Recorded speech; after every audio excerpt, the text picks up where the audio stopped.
going to be dealing today with the politics of Kyrgyz ethnicity in the late Soviet era, and in particular with the contested understandings of Kyrgyz ethnogenesis and autochtonism.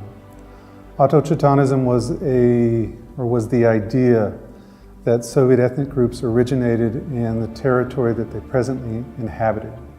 Ethnogenesis, in contrast, involved a historical search for an ethnic group's origins. It was a matter of finding an ethnic group's beginnings, where it started. These ideas were critical in the Soviet era because the Soviet polity was an ethnic state. It was organized along ethnic lines. They are also relevant in pointing to the difficulty in recovering ethnic identities from a landscape as diverse and complex as that of the Eurasian past, and in which past and cultures frequently overlapped and mingled. Efforts to untangle and manage this complexity informed every aspect of ethnicity in the late Soviet era. I'm going to be examining Saul Abramzon's work Kyrgyz to explore some of these issues today, a work he wrote in 1971. Abramzon was a preeminent ethnographer in the Soviet era and one of the foremost experts on Kyrgyz culture. His work nevertheless set off a great deal of debate on the correct formulations of Kyrgyz ethnogenesis.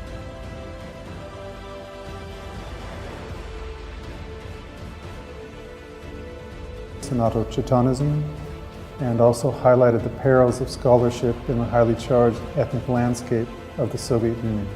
The first chapter of Kyrgyz, Issues of Kyrgyz Ethnic History, introduced the viewpoints of many scholars on these issues and asserted that these were unwieldy matters. Both the origins of the Kyrgyz and their initial territories were complex, messy subjects in Abramzon's view. He didn't think it was possible to clearly connect the origins of the Kyrgyz to their present geography. He argued, or he claimed, that Kyrgyz ethnogenesis unfolded over a huge territory that precluded locating any single geographical point of origin. Kyrgyz ethnic origins were so complex that it was, in a sense, impossible to find a primal ethnic territory. And I quote, "The ethnographic data proves that the ethnic history of the Kyrgyz was of an extremely complex character. Thus, efforts to reduce the appearance of the Kyrgyz in their present territory to the linear movement of some group of larger tribes from one area to another should be considered doomed to failure." With all of these factors taken into consideration, Abramzon wrote, "The Tian Shan and Pamir Altai was an immense nucleus of ethnogenetic processes that played a central role in the ethnic history of the Kyrgyz," end quote. The history of Kyrgyz ethnogenesis Abramzon outlined was also a complicated amalgam. It contained diverse elements. The Kyrgyz were only one component of this. They were relatively minor elements in their own ethnogenesis in Abramzon's view. He stated, and I quote, that the basis of the Kyrgyz nation that was established in the 14th and 17th centuries was comprised of the following tribes. A, local ancient Turkic tribes resident here, part of which may have originated from the tribes of the era of the Turkic Khaganate, from the Uyghur and Kyrgyz states, as well as from the Karahanid polity, in addition to remnants of the Uyghur and Karluk population. B, a group of migrants, primarily Turkic language tribes of Central Asian origin, who migrated to the territory of the western and central Pamir Altai and Tian Shan from the northeast and east. And C, Mongol and Kazakh Nogai tribes, end quote. Abramzon repeatedly stressed the complexities of Kyrgyz ethnic origins and the uncertainties involved in precisely defining them. He was never able to untangle the complex historical mosaic in the region or to identify a single Kyrgyz thread of identity or history. It was always knotted up with other cultures in his view. Abramzon's arguments were controversial in this era because they undermined established historical narratives of Kyrgyz ethnicity and ethnic history. They also seemed to suggest that a coherent narrative of Kyrgyz ethnic history was impossible.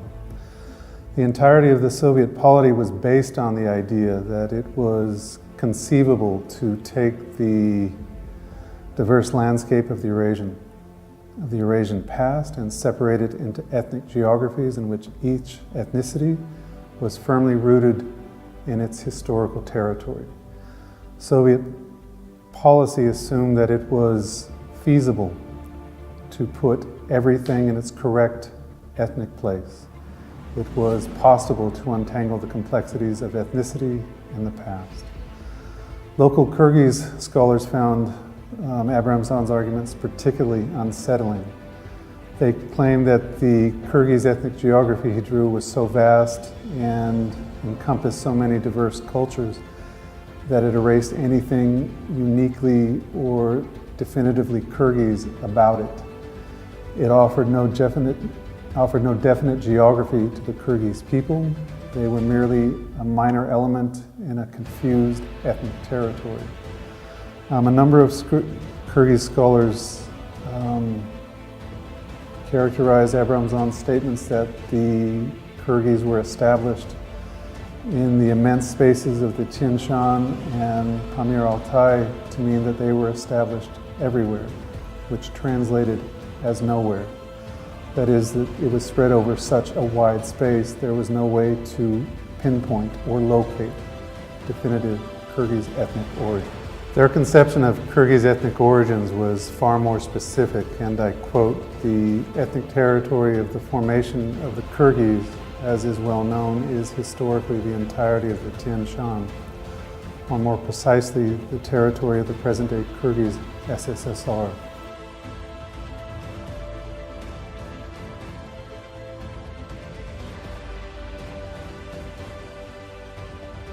End quote, wrote a number of Kyrgyz scholars in a critique of Abramzon. They also took particular exception with Abramzon's portrayal of the Kyrgyz as an ethnic mixture or amalgam intertwined with other cultures. They felt in contrast that it was possible to draw a fairly straight line from the present to indigenous Kyrgyz tribes in the ancient past. The 1968 history of the Kyrgyz SSR also reflected this type of thinking. It had definitively planted the Kyrgyz in their present territory by locating the ethnic origins of this group in this geography.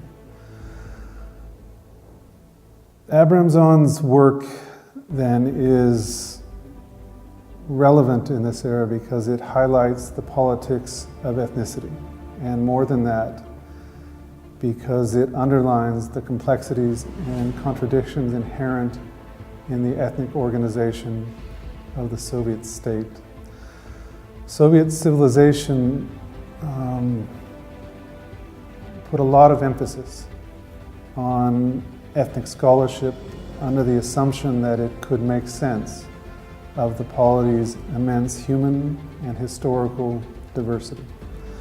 Abramzon was in many ways an embodiment of this civilization. He was an accomplished practitioner in the Soviet ethnic sciences, but he also represented the gamble that this science played with geography and history.